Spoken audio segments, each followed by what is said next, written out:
The title of this message is Over, Under. Over. Come on, someone say over. Under. Come on, one more time. Over. Under. That's a gambling term. Who knew that? Raise your hand. Pagan. Sinner. It's also a kind of shotgun, right? Where the barrels are on top as opposed to left and right. But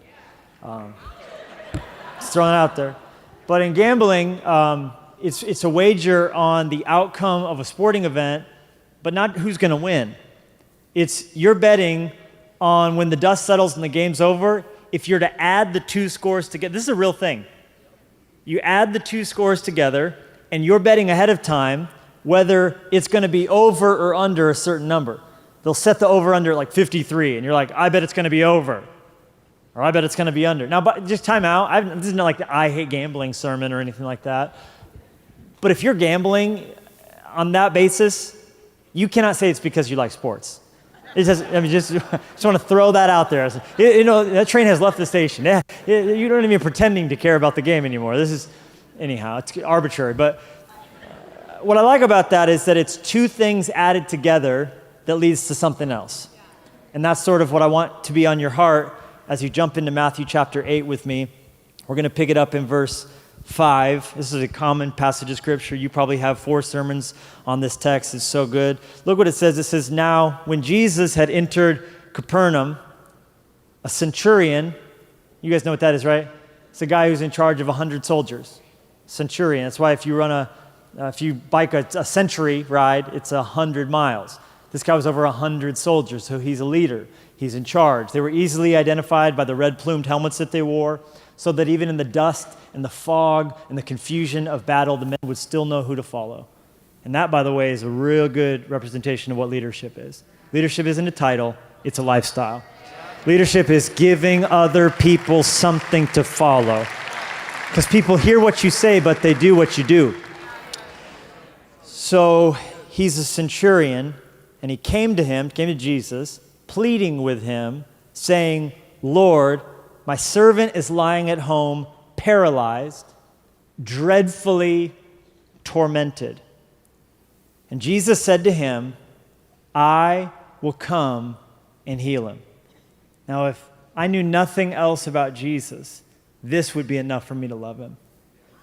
That he's the kind of guy who hears about a sick kid, hears about a sick servant, hears about someone in need, and his immediate reaction is, I'll come and heal him. Where's he at? Let me know. Let me at him. There's a sick kid. Yeah, let me come near this person. I will do. I wonder if is that the way is that the reputation your church has?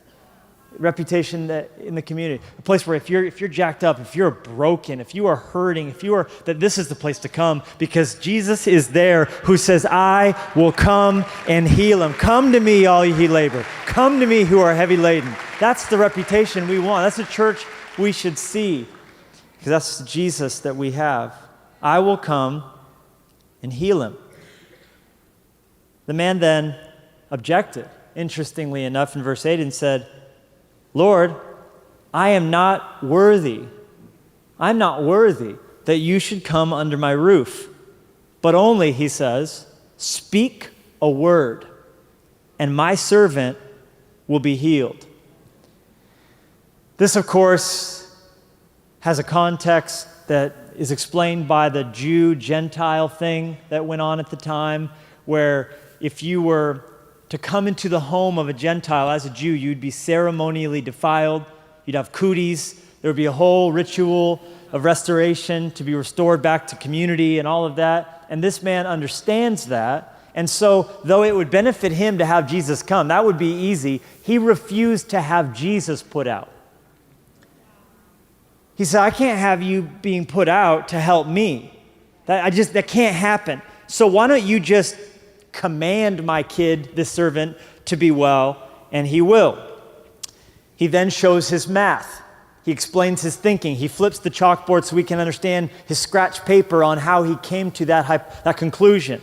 He says in verse 9, for I also am a man under authority, having soldiers under me. How many? 100 soldiers under me. And I say to this one, go. He goes. I say to another, come, and he comes. I say to my servant, do this, and he does it. When Jesus heard it, he marveled and said to those who followed, assuredly, I say to you, I have not found such great faith, not even in Israel. And spoiler alert, if you haven't read it, Jesus did exactly what this man suggested, and he spoke a healing over the servant from that very spot. And the kid was fine from that moment forward. There's so much that we could say about this story. There's so much in it. It's bristling with just raw power and leadership truth. Like the fact that this guy suggested Jesus should heal his servant from where they were standing without even traveling to his house. Now you're like, what's so crazy about that? That had never been done before.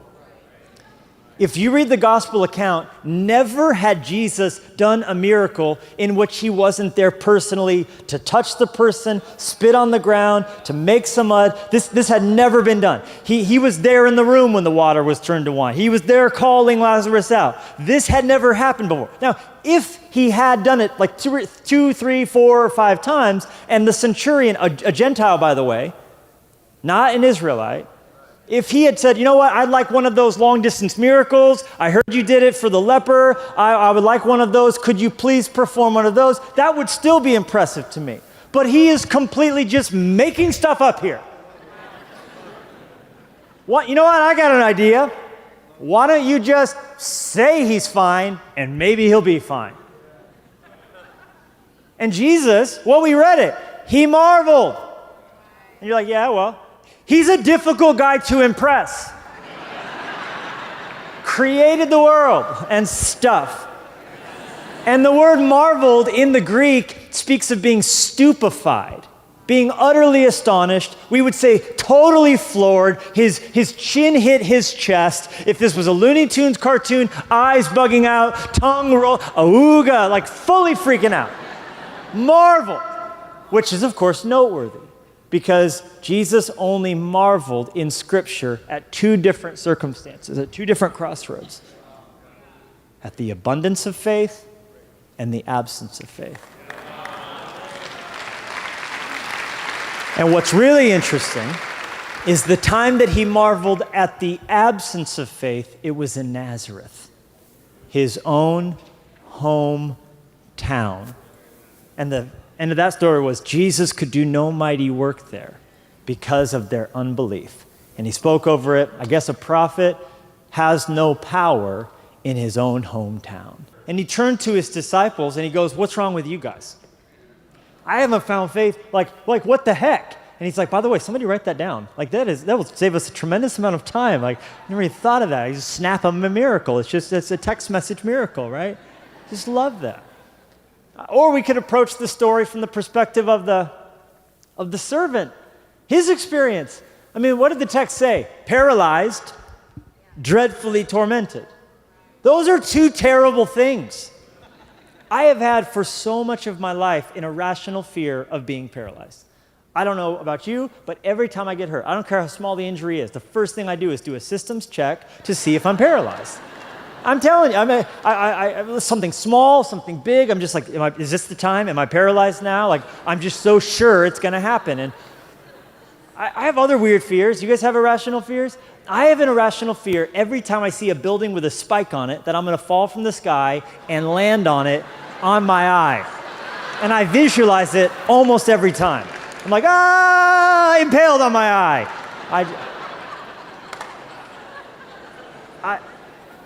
I pray for me. But this kid's paralyzed and in pain, so he's hurting, but he can't move, and it's just horrible. And he's writhing, and his master goes out and seeks out this medicine man, Jesus, you know, and then Jesus, he doesn't know Jesus sent a long-distance miracle in a text message. So he's just, how would you be if you were paralyzed and tormented? And then fine. He's just, I want a Pop-Tart. I want a Pop-Tart. That's what I want. Maple and brown sugar. That's what I want, a Pop-Tart right now. Certainly not blueberry. I'm not going to have a blueberry Pop-Tart. I'm not going to eat an organic one. Those imitation Pop-Tarts. I want a maple and brown sugar Pop-Tart. I want it now. I want a Pop-Tart. I want a Pop-Tart. And this is how I read the Bible, guys. And so, or we could just spend a lot of time on what Jesus said to the man. He said, as you have believed, let it be to you. That's actually what Jesus said. As you believed, boom, right? You had the faith to believe this, here you go. I mean, by the way, Charles Spurgeon, the Prince of Preachers, called that statement, as you believed, let it be, the rule of God's kingdom. He called it the rule of God's kingdom, and he said this. He said, if you believe God a little, he will bless you a little. But if you believe him to the hilt, he will bless you to the full. But your faith can never outrun the manifestations of divine love. Yeah. So, muy importante, right? It's a huge principle here that you will receive from God in your ministry. You'll see God do no more than you believe he can.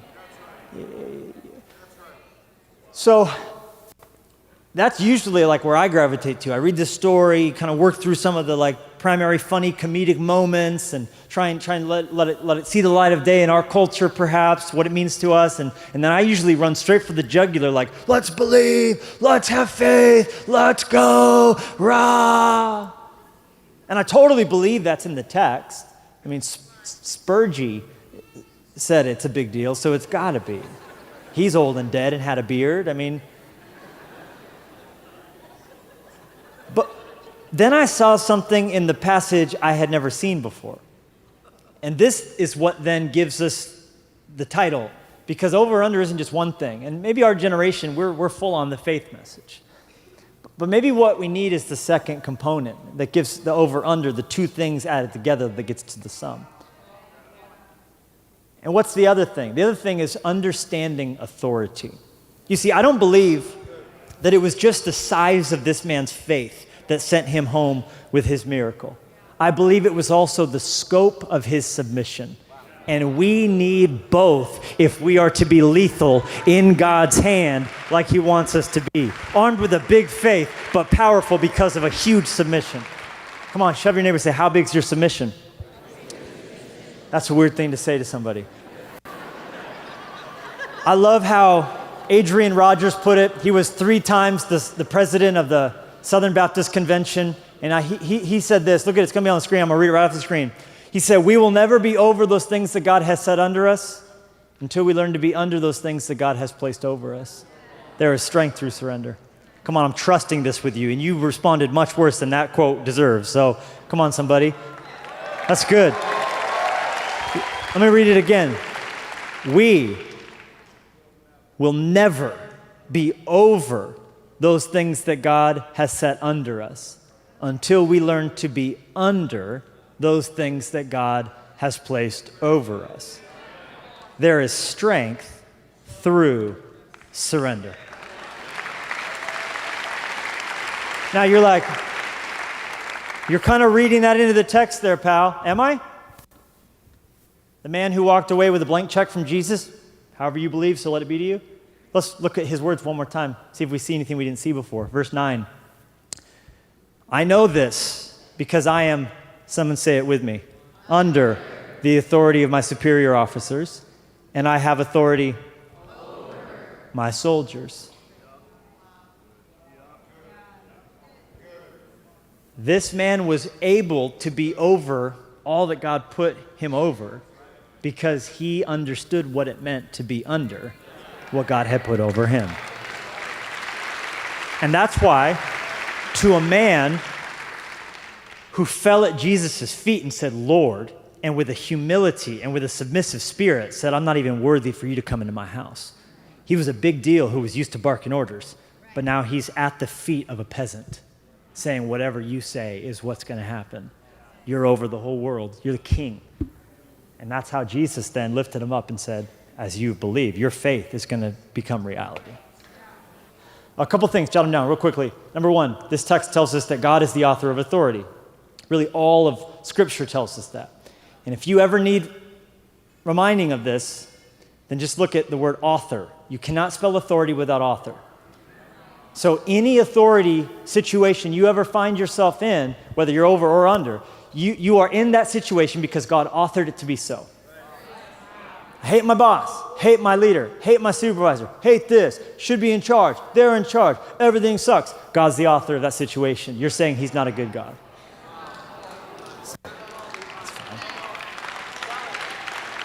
Christians are maybe the worst at this when it comes to politics because we love to hate on someone and we feel we spiritually can do so. If this person sucks and this person's terrible and that person's awful and the president this and this person that. And yeah, here's the thing. God's the author of human authority, meaning he allowed it. I'm not saying he caused it, I'm saying he allowed it. It couldn't be so without his. So we got to kind of lean into God's sovereignty a little more. I love it. Eugene Peterson says there should be the relaxed stance about us of a person who knows that God's in control of the universe. That's one of my goals, to have the relaxed stance in ministry and leadership and marriage, the relaxed stance of somebody who knows God's in control of the universe. How much will that change your life? God's the author of authority. You're like, I'm going to need a verse for that. Yeah, that's cool. Romans 13. I got a couple. Look at Romans 13. Verses 1 and 2, it says, let every soul, someone say every soul, be subject to the governing authorities. For there is no authority except from God. But you don't know my boss. There is no authority except from God. Well, this situation's really crazy. There is no authority except from God. But it really wasn't fair what happened in my church. You don't understand. There is no authority except from God. Not any at all. There's not authority. If there's authority, it's authority from God. And the authorities that exist are appointed by God. Therefore, whoever resists the authority resists the ordinance of God, and those who resist bring good things on themselves. Not so much what it says. Your attitude towards human authority that you can see reveals your attitude about your Heavenly Father that you can't see. And if you have authority issues and bristle against authority, your problem ultimately is against God. You're saying he's not doing a good job running the universe. So let's just lay that down. That's the first thing I would have you to note. There's a second, if it's cool, and if it's not, I'm going to go for it anyway. It's this. Rebellion leads to the opposite of freedom. Resisting authority, isn't it funny? What we do when we resist authority is we're trying to get to freedom. I'll rebel, I'll get to freedom. But what it ultimately leads to is the flip opposite of what we're going to get. Want to see an example of this? How about the fall of man? You have in the book of Genesis, look what's said. This is the promise, this is the thinking in the book of Genesis that's on the lips of those who were in the Garden of Eden. God knows, this is the devil speaking, in the day you eat of it, your eyes will be opened, and you will be like God, knowing good and evil. You're going to be out from under these constrictions, right? You're going to be truly free if you do what God said not to do. Now, isn't it funny how God had set them over the entire garden? God had set them over the entire garden. Eat, but the devil wanted them to focus on the one thing that they couldn't do. And he said, you'll be truly free if you do that one thing. And so they rebelled. And what did it lead to? The loss of freedom. They lost what God put them over, the garden, because they refused to be under the one thing that God put them under. Don't touch that tree. Same thing with the devil. It was alluded to by Kyle in the panel discussion. The devil had power over everything. He was the number one angel. He was the one to cover God's throne with praise. But he began to covet God's throne.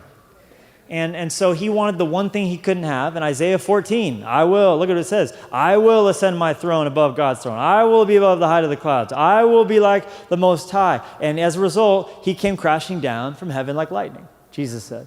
And so he lost what he was put over because he refused to be under what God put him under. If you need another example, prison is an example.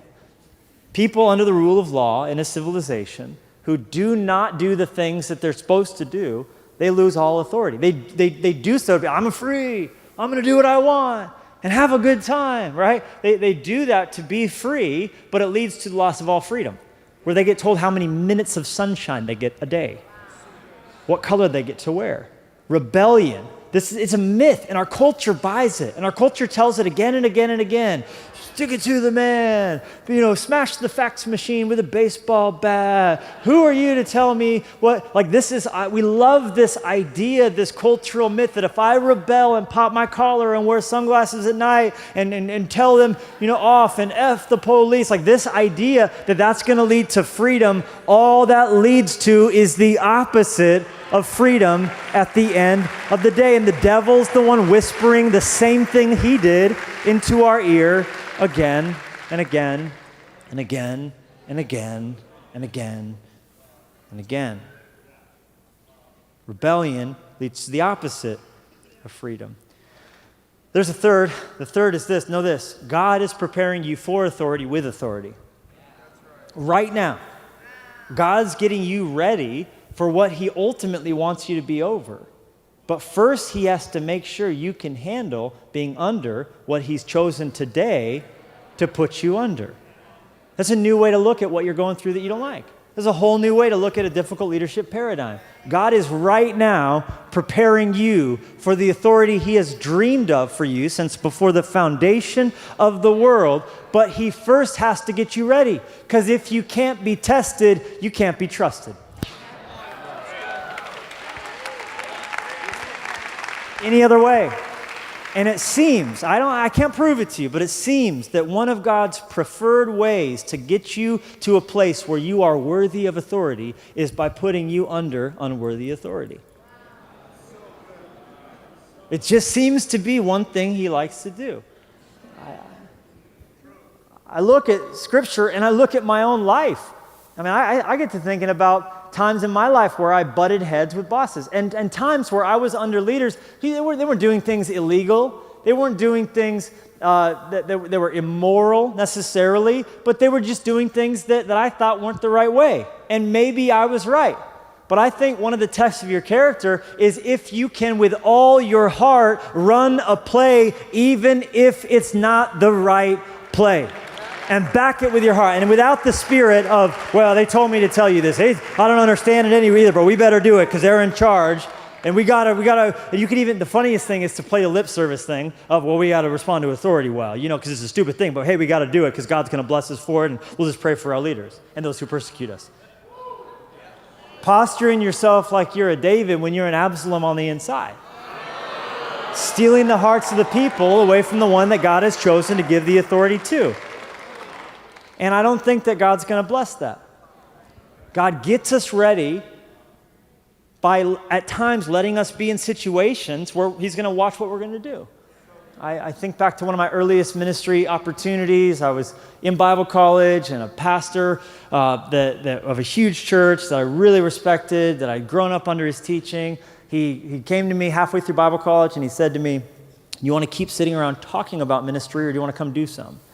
And I was like, well, I want the other thing that I'm doing, besides that, the one you're talking about. And so he convinced me to drop out of Bible college and come be an apprentice under him at the church, because I think he was trying to shake things up by bringing in young blood. I was 19, and so I come in. This is a church that's exactly as old as I am, so it's 35 years old. Most of the pastors on staff when I came in were in their mid to late 30s or 40s or 50s, so it was an aged pastoral staff. I come in, I'm 19, and I have this direct connection with the senior pastor. Everybody loved that. False, right? No one liked that, especially my direct supervisor who made it his goal in life to make sure that I got all my licks in that I needed to get in. And it would be stuff like there was a pastor's parking lot where they would all park, and I'd come into the green room and pre-church service, and one of them would be like, hey, did anyone notice the Levi's in the pastor's parking? Raise your hand if you think he should be allowed to park there. No one would raise their hand. They'd be like, go park your car. So I'd go move my car to the back of the parking lot, and come walking in. It was awesome. It was great to be made fun of like that. It brought back flashbacks of 6th grade, and it was awesome. But So it was just like my daily existence, and my desk was a stretch of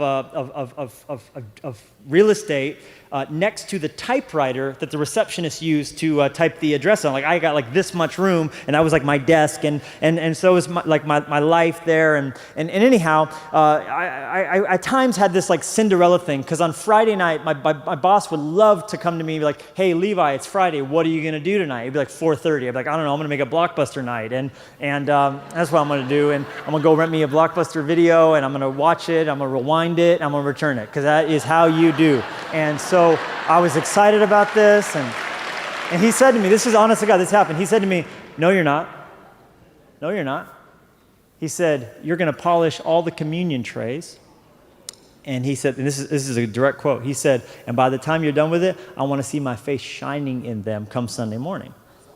Now, I don't even think that's even possible. They were like matte. You know, there was no amount of shining.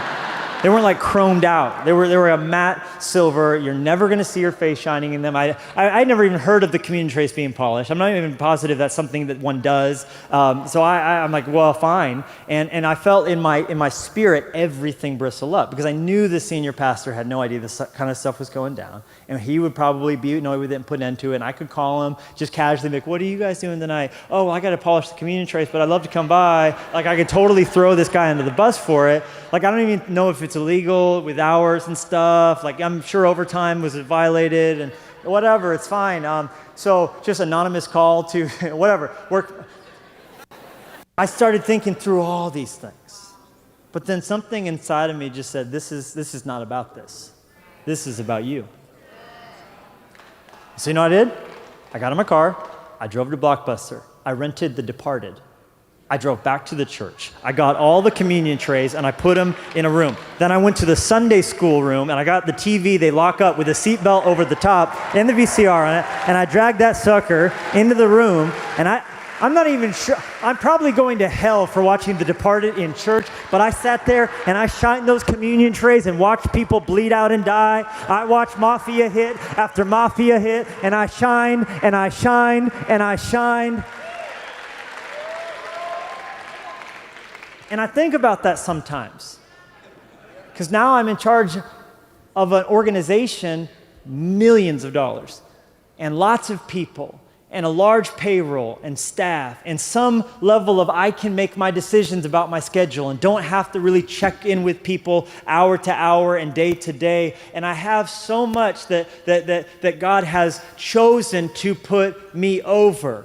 And I'm grateful that God baked in a sense of submission when He showed me what it meant to be under. Because no matter how high you get on an org chart or totem pole or hierarchy, you are always under the authority of God. The rules still apply. The Bible still matters. My marriage vows are important, and ethics and integrity and honesty and uprightness of heart. And how could I be trusted with what I have now if I couldn't first be tested with what I was under then? And I'm just telling you, this stuff matters more than you know. And in God's economy, you can't lead if you can't be led. To whom much is given, much is required. But you got to be faithful in small things before you can be trusted with more. Who's to say any of us would have the depth of character to handle what God actually wants to give us? Think about what God wants to have the devil crushed under your feet. True riches, true power, true authority. But how will you not have it go to your head? How will it not pervert your morals? How will it not distort and mess up your inner compass if you can't get it right in the little things, if you can't get it right when it comes to small compromise? All of us have the seeds for every sin in our heart. And if we can't learn to walk in the fear of the Lord, then we can't be trusted with what God actually wants to do through us. One last thing, then we're done. Does that sound good? Band, come on up here. We're going to begin to shut this down. And the last thing I want to say to you is this, and this is just this is really in my heart for you to understand with all that kind of laid, and hopefully this is just building. I want you to understand that in God's way of thinking and reckoning. Constraints are liberating. Man, you guys write that down. Constraints are liberating. And the less you have in a season, it actually reveals that the more God actually wants to do through you. You see, what happens is we at times feel restricted, we feel limited, and I wrote this down, we feel muzzled. Because all that's in our heart, we don't have the authority currently to do it. You look to your youth pastor, you look to your supervisor at work, you look to the CEO, you look to your senior pastor, you look to the worship leader, you look to anybody that's above you, and you just covet the authority they have, the size of the church they have, the influence they have. And here's what you think. Here's what you tell yourself. If I had what they had, I would be able to do what I was born to do. Thinking that somehow mistakenly God gave their blessing, your blessing to them, like he just got confused or something. Oh, God, you put this dream in my heart, but you gave my authority to them. And I don't have time to straighten the mess that lie in your head will cause you to live out of on every level. But let me just say this. When God's getting ready to do something truly great, he doesn't add power and add resource. He takes away resource. He brings constrictions before doing incredible things. I mean, look at it in Scripture. Like, look, anytime something great was done, just before he does something really wonky and takes away ability, takes away stuff, reduces access to things. Why? Because constraints are liberating. So, of course, if Elijah is about to call down fire on Mount Carmel, first he'll take him away and take him by himself and bring his food to him by birds and limit his access to the kind of things that he would think he would need to do what God wants him to do. God imposes limitations because creativity and ability actually flourishes through restriction. So while you are looking at what's in your heart now and you're tempted to, here's a mistake you'll make. I'll just phone it in then. Well, if they don't see what's in me, then I'll just do my time here. I'll just do my time here. They don't let me be the one in charge. They don't let me be the decision maker. So you know what? $1 a day for $1 work, and they're not going to get the greatness out of me. Not realizing you're actually selling yourself short, and you're dishonoring God who put that greatness inside of you and who intends to see it flourish with the exact amount of power you have today, resource you have today, influence you have today. Isn't it true that, Pastor Kevin, that we all of us, tend to drastically overestimate what we would do if we had what someone else has, and we underestimate what we could do with what we do have today, right now, right here. But where God is concerned, the ingredients for a miracle are always within your reach. We think, well, I don't have anything. God says, what do you have? I'll use that. What do you have? 5 loaves, 2 fishes. What do you have? A little bit of oil. Okay. God wants to work with what you have today. God wants to work with what is in your reach right now. The leaders that are going to change the next generation, they're in our church right now. We just got to make them. We just got to reach them. The next worship leader, the next songwriter, the next CEO and entrepreneur, the next mayor, the next governor, the next president. They're in our city. They just aren't saved yet. They just don't know Jesus yet. They just haven't discovered purpose yet. They're in our reach. We just have to rise up and see it with faith. So don't look at what's constraining you right now as restricting. Look at it as actually liberating and freeing. Pastor Kevin gave me a gift last time he came to visit us in Montana. It's a book called Steal Like an Artist. And he brought it out, and he handed it to me and he said, just shut up and read this. He said it nicer than that. And I did. And I loved everything about it. I would highly encourage you to get yourself a copy. And I'm traveling with Kevin, my worship pastor, and he said, I'm going to get it right now. And he went to buy it on Kindle, and I was like, you fool, don't buy this on Kindle. This is a book you want papers. This is a book you want pages. The way it's portrayed is so cool. If you read this on your Kindle, you're going to probably go to hell. And my favorite part of this is where he talks about getting over creative blocks is by placing constraints on yourself. It seems contradictory, but when it comes to creative work, limitations actually mean freedom. And then he talks about Dr. Seuss and how Dr. Seuss, when he turned a book in one time called Cat in the Hat, he told his editor, I only used 236 different words because his thing was using less words, not more. He realized there was something powerful in less, that subtraction is actually an act of addition because then you get negative space. And so he said 236, and his editor said, bet you can't write one using only 50. And Dr. Seuss was like, dang, that's not very many words, 50. But he went away thinking about it. And then he thought about it some more, and then he thought about it till his puzzler was sore, and then he thought of something that he hadn't thought of before. Dr. Seuss soon thought maybe, just maybe less is actually more. And using only 50 words in the English language, he went on to write Green Eggs and Ham, a little-known book that is actually one of the best-selling children's books of all time. Why? Because options were taken away. Things were taken off the table. And he worked with what he had, 50 words. But that's even more powerful when you realize that Green Eggs and Ham is about a guy who thinks everything's terrible, and I don't like this, and that colors how he feels about a goat, and that colors how he thinks about a boat. Don't like it there, don't like it here. And maybe that's you in ministry. I don't like anything I'm being told to do. I don't like the city I live in. I don't like my church. I don't like it. I don't like it. I don't like it. But then once he just tried it, once he just ate it, all of a sudden he liked everything. And maybe the submission thing would actually be the thing that would cause everything to fire up. Maybe you got the faith, but you don't have the heart that says, I will yield. You don't have the heart that says, I will bow.